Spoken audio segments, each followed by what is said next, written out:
Hey guys, and welcome back to my YouTube channel. Today my voice, I don't know if you can hear it, is still a little bit like, it's on the edge, you know, it's not very happy. It's not treating me well. For the whole of last week, I didn't upload any YouTube videos, and that was because I got a very bad, I don't know how many times I can say very, an extremely bad, like cold, flu. I'm a little bit better, I'm not 100% still, my voice is still a bit croaky, my nose is still a bit runny, and you know, I'm getting there. Not quite there yet, but I'm slowly getting there. So this video is about my glute injury, like what happened, how I deal with it. I just really want to get into the whole topic of injuries and how to mostly prevent them as well, and not overdo yourself. Overdo yourself, is that a thing? Probably not, Bella. What steps you can take to actually prevent this kind of thing from happening, because once it's happened, it's a million years harder to deal with it than just simply preventing it. So I thought I wanted to share like my story with people, especially because I know I have quite a few young like in their mid-teens, late teens girls that follow me that are like only just getting into fitness and like starting it, and I feel like this would be extremely helpful because I wish I would have heard this when I was that age and like when I was getting into fitness. So yeah, I wasn't actually like, I never really expected to make a video on this, if I'm really honest, because it is quite a touchy subject for me. So I want to start off kind of from the beginning so you guys can get like a big overview of what happened, not just skim past it, because the details are kind of important. So as you all know, I've been training for like 5 to 6 years now, quite a while. I've learned a lot in those like 5-6 years, and obviously when you're starting out, you just don't know everything. It's impossible. Like, you don't start out just knowing every single thing you're doing and doing everything perfectly and in the right way, because that's just not realistic. When we start out, we make mistakes, we do wrong things, we don't quite know what we're doing yet. So that is where the story began.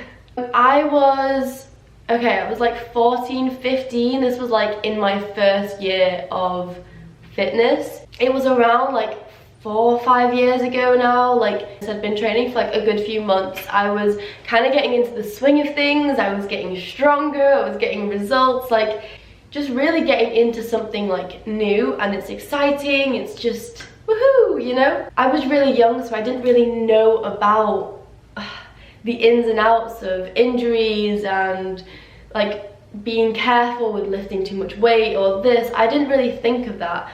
I was just seeing, like, I was having fun, I was seeing results, so I was like more, I need to get more results, more. Like, I was just in that like mindset of being crazed about fitness. I can do this, it's fine. Totally fine. I started to lift heavier and heavier and heavier, and that is not a bad thing by any means, but where I went wrong is I started to ego lift instead of lifting for myself and lifting what I can do and what I knew I could do, if that makes sense. But I was just trying to like impress the people around me, like show like, oh yeah, I'm so strong. I'm just cringing so hard because like it was so long ago, and like I feel like it's not even me, but yeah. So I started to like ego lift, which is really not a good route to go down. But like I said, I was very young, I didn't really understand it that much, I didn't really know that much. By the way, my volume back then was ridiculously like too much. Like, I was just doing way too much volume. I really wasn't focusing on quality over quantity, which was another thing as well. Just so many mistakes, you know? I did a really crazy lower body session, very high volume, very intense. Everything was going fine. I was fine, I was young, I was strong, whatever. And then at the end of the session, I then was just like, oh, I can do more, like I am this, I'm that, like I can do this, I need to grow, I need to be the best at fitness, whatever. So I got onto the hip abductor, the external one. I like put my usual weight on, did a few reps, I was like, nah, I can do more than this. I can do way more than this. So I put it a little bit further, did 1 rep just to see if I could manage the weight. I could manage it, struggling, but I could manage it. So I was like, I can still do this. So I literally put the weight so far down, like to a weight that I'd never done before, to a weight that I didn't work up to at all. Like I just yanked it down there. Yanked it all the way down. I just went from here to here. You can't even see it in the screen, that's what I mean. It's too much, it's too far, you can't even see it. This is where it all goes wrong. I did the first couple of reps, everything's fine.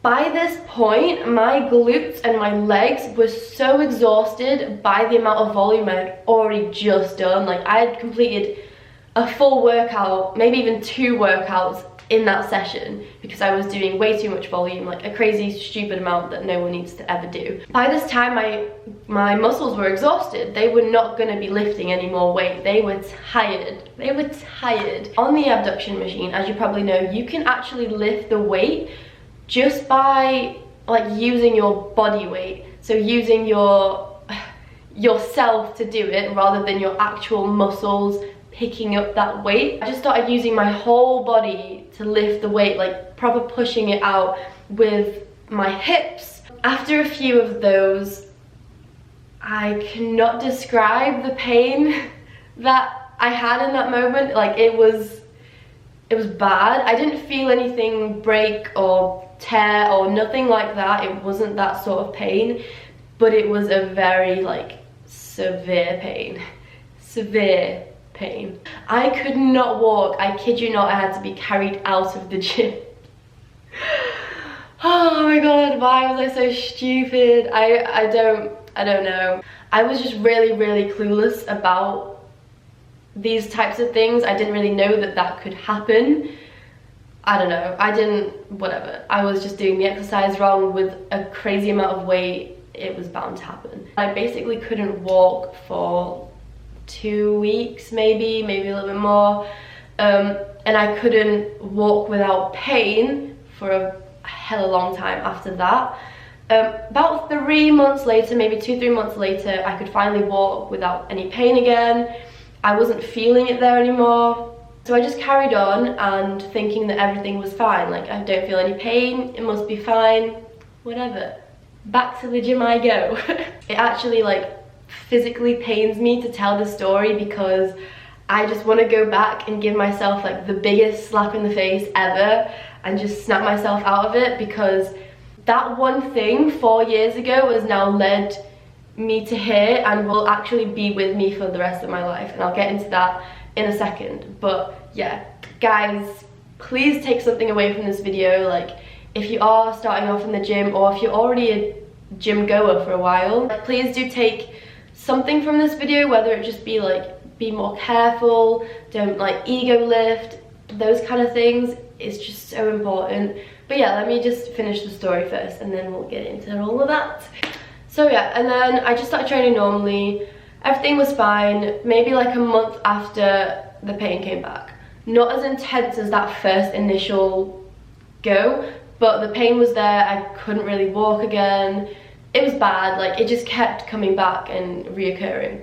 This time, my mum basically forced me to take like a long time off the gym. I think I had like 6 months off or something, like a good while off of the gym. When I came back after the 6 months, I did take it slow. I learned from those mistakes. I took it slow, built up in the gym, slowly got my like rhythm back, slowly increased the weights, never like jumped from this weight to a much higher weight, you know, suddenly. Again, another 3-4 months after, the pain came back. And this would happen for like the longest time, really. I'd take some time off, it would get better, or the pain would stop. I'd go back in the gym, start really slow, build everything up again, all my weights up again. The pain would just slowly come on and stay with me for maybe like a month or so before it goes away again. I would always go to the doctors. They would think that there was nothing there, like they wouldn't find the answer ever. And I kept going to the doctors and they kept turning me away. And then they got to a point where I was just like, please just like x-ray me, MRI scan me, do something, like maybe there's something there, like beneath the surface, maybe it's not muscle, because I thought it was like a muscle tear and so did they. So I get an MRI scan and finally some sort of result, some sort of explanation. And I've actually got it here with me, the actual official document.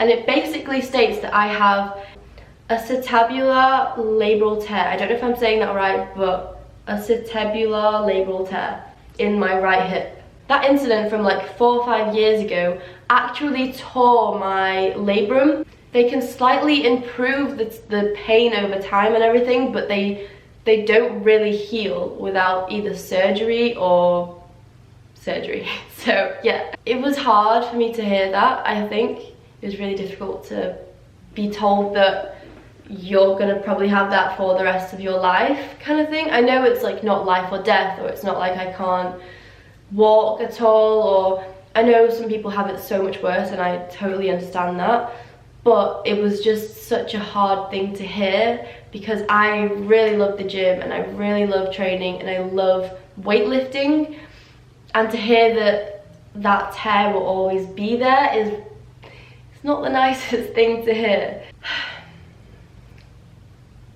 Sorry. We basically came to the conclusion that it's nothing that I've been doing now. I have learned so much from having that like incident happen to me. I started to actually research fitness and really get into the scientific background of things and how much volume you should actually do and how slow you should actually build up your weights, and really getting into the ins and outs of fitness. The reason I'm making this video and the reason I wanted to put this out there so badly is to really help people not to ever go through something like this and not to ever put themselves at risk of having a serious injury and I guess like a lifelong injury. So I guess that covers the first part of the video, which explains kind of how this happened, how it came about. And I really want to get into like how I work around it. It's a tricky one because after a while of accumulated stress on my body, or on my hips anyway, no matter how I train or how much I train, it like over time it comes back. I kind of just make do with the circumstances I was given or I inflicted upon myself. I basically take a lot of time off of the gym. I have a few periods of training and then I take quite a while off, or like do just maintenance work, and then I slowly come back, have a little bit more of training, trying to build, maintenance. So I have to kind of keep it under control, and anytime I start to feel the smallest amount of pain, I go back into a rest period or maintenance. I need to have those very low volume periods in order for it not to get super agitated. I'm still able to keep my physique and add muscle, but just a lot slower than everyone else. And I try to get the absolute maximum results every time I'm in the gym, which is why I literally have done the most extensive research you've probably ever seen in your life, because I need to get it down to like the nitty-gritty details of how to maximize everything I do while I still can do it, while I don't have that time off. I'm then able to make the best guides possible for you guys with like the most research and really give you something of like the best value. Share with you guys like everything I've learned about preventing injuries, about training for maximum results, about maximizing everything you're doing in preventing all like the bad stuff from happening. It's easy to look on Instagram or YouTube and think that someone has it perfect. I probably have around 7 months of training throughout the whole year, and then the rest of the time like in maintenance training or just recovery,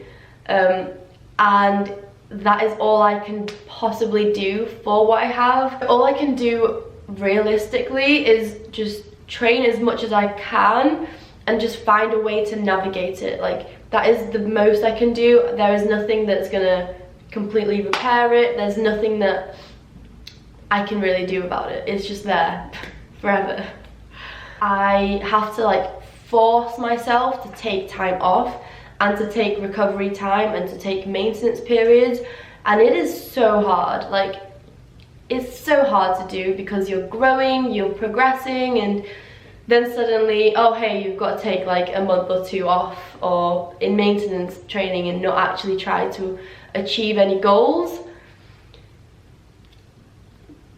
It's difficult, it's super upsetting, but I've just kind of come to terms with there is zero I can do about it. The only thing I can do is just do my best to make the most amount of gains or progress that I can in those periods that I can train, and then just allow myself some time off, allow myself to just be in maintenance and do the best I can to just maintain those small amounts of gains that I have built in those few months.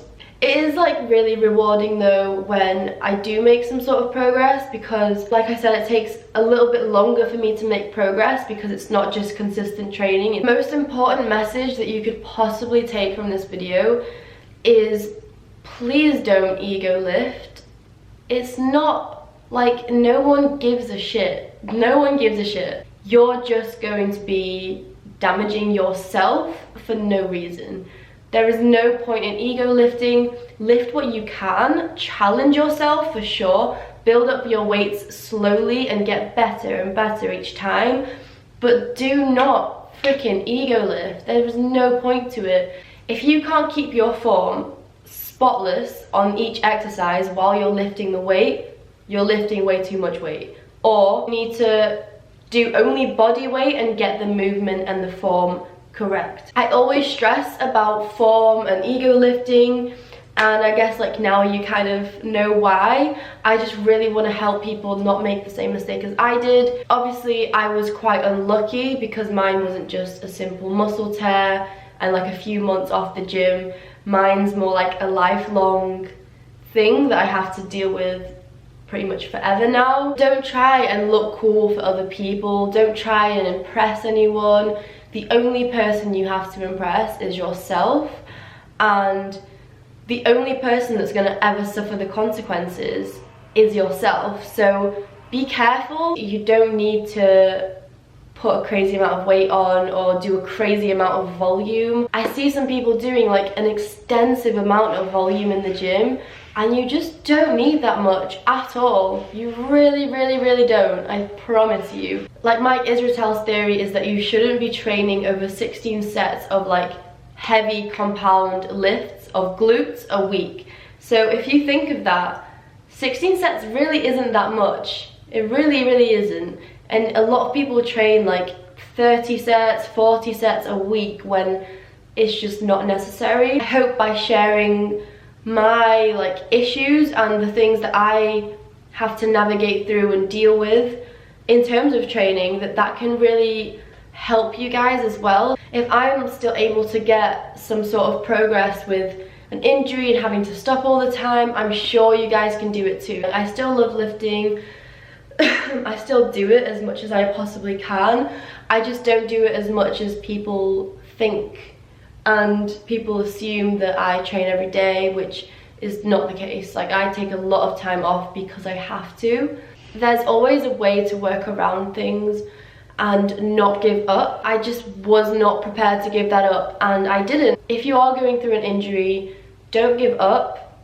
There is a way. I know it can be very stressful and very like annoying and just a very big burden, but don't give up. There's always a way to work around things. Really hope you enjoyed this and you were able to take something from this.